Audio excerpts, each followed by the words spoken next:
Hi guys, and welcome back to OG Cars, and in today's video another car is back. Now a few videos ago, I can't remember how long it was, we told you that we were finally doing our trip over to Italy in my Fiat Panda, and thankfully a week before the trip was due we finally managed to get the car through an MOT. We've been doing some test runs today and we are super excited to reintroduce you to Charmander, the Fiat Panda.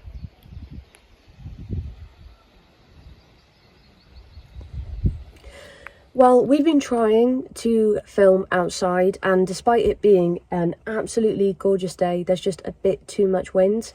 Owen is here, by the way. He's not feeling 100%, so...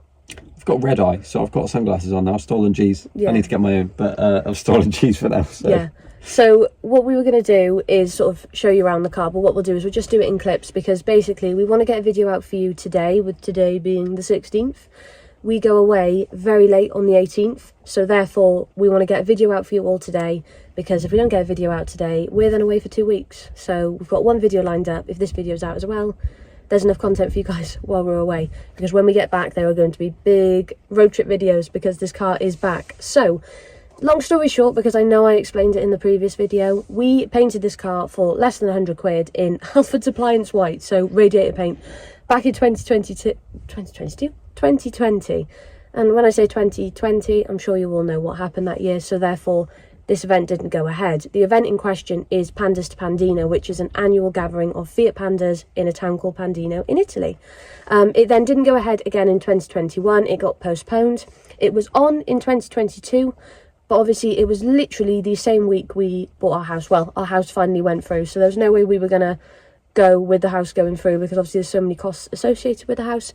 And speaking of costs associated with buying a house, that ran into 2023, because the house has cost us so much money so far. It still needs to cost us more money anyway. It still needs to cost, yeah. But we had to do the trip. We won't give you figures, but we have spent a heck of a lot of money on the house. But this year we decided we had to do this trip. So probably a bit later than we should have, like 2 months ago, we finally shuffled the garage, got Charmander into the garage, and what we did is Owen began stripping it down. Now I have to give a massive amount of thanks to poor Owen, he's not feeling his best today, because he has put so much work into this car. What had to be done on the head? Well, basically the head gasket failed, didn't it? It was failing slowly for a long time, and we kept on like checking the coolant, and it was just getting more and more horrible. So I assume it was mixing oil and coolant and all sorts of good things, and the car kept overheating. So basically there was like a manual fan switch override in here, and that was helping, but by the end it wasn't helping at all either. No, when we did BHP we got stuck in, basically we were going to BHP in 2022 and the traffic was horrendous, and that didn't help either.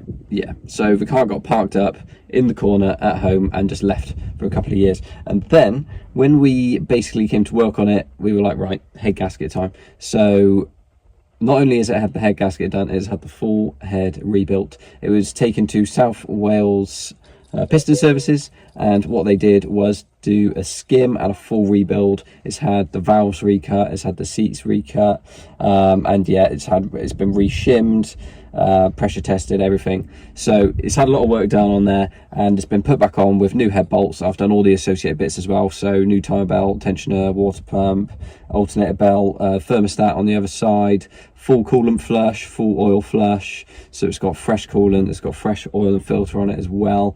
The air filters are it's an aftermarket kind of style one, so I haven't really done much with it. Tried to give it a quick clean, but it could probably do a changing at some point, but ultimately it's pretty much there. But that was only the tip of the iceberg, because I had to do a bit of welding on the rear arch, and I did not a full underseal, but undersealing in various places. I had to do the drive shaft gaiters on the driver's side front drive shaft. I think we've done the passenger ones previously, but yeah, basically the gaiter had split, dropped all of its gearbox oil, so it's had new drive shaft inner and outer gaiters, and it's had a new gearbox oil as well. So yeah, lots of stuff, and that's probably not even all of it, is it? No, because basically on Wednesday of this week, I know we decided we'd cut it fine. I don't really know why we decided we would do it that way. Car went for its MOT.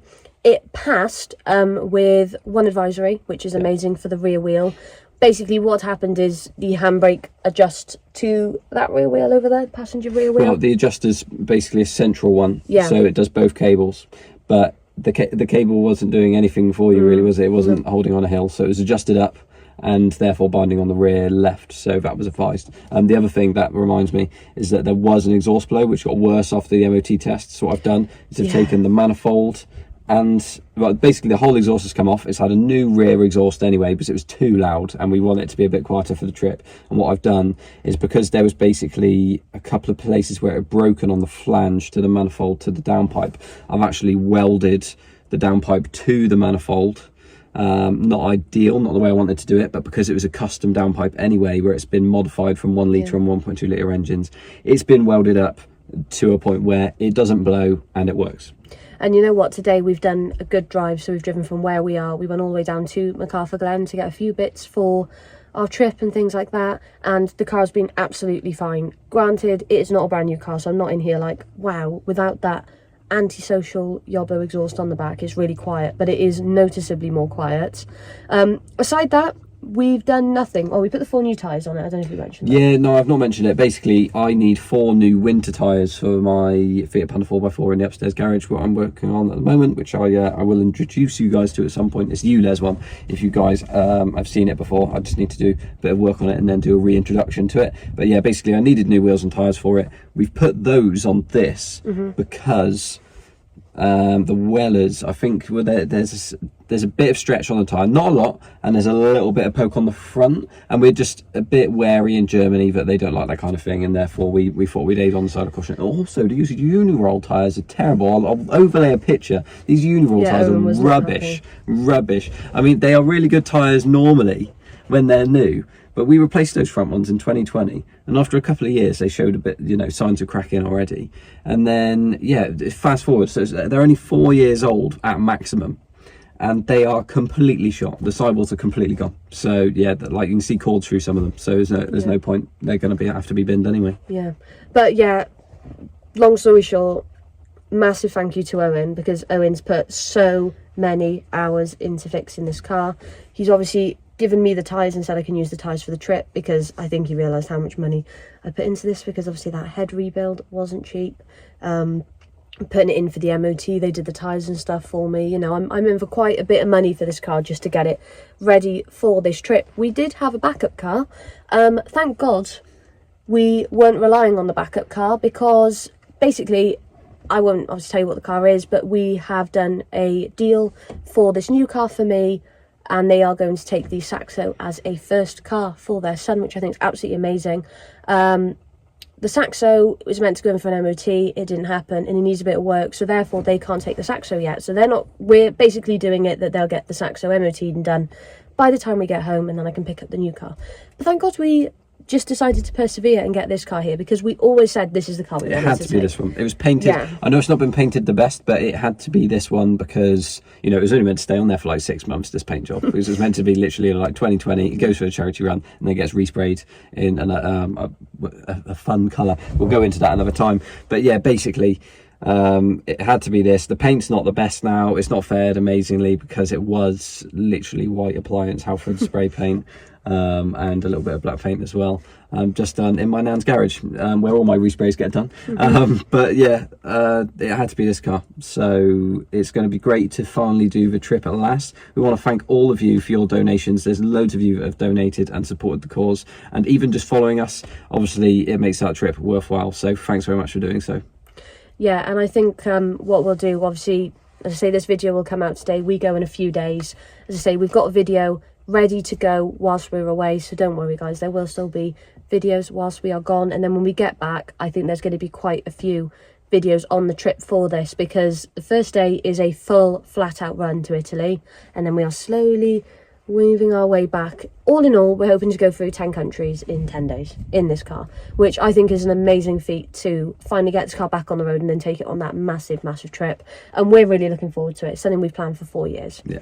And upon its return, this car is going to just stay as it is, get used, still get the message out there of why we've raised the money, but then it will be being restored, because just being back in it today has really reignited my love for this car. Everyone's looking at it, obviously, because it's painted like a panda or a cow, as some people like to point out, which he still finds really funny 4 years later. There was a kid that pointed at it and said cow at a show, and that's just... And it's just stuck, and quite a few people have called it a cow since.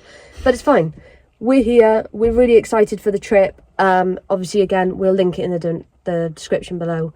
If you do want to donate to the cause, then that's absolutely fantastic, and we really appreciate it. And as Owen said, we appreciate anything that's been done so far. That'll be in the description below, but obviously you can follow the videos as well, and we would really appreciate that. So yeah, not our typical video. You know, we're normally stood outside, but the wind has decided to ruin it, despite being a lovely day and being actually quite warm, which is quite noticeable in this car. Anyway, thank you very much for watching, guys. Like, comment and subscribe, and we will see you all in the next one soon.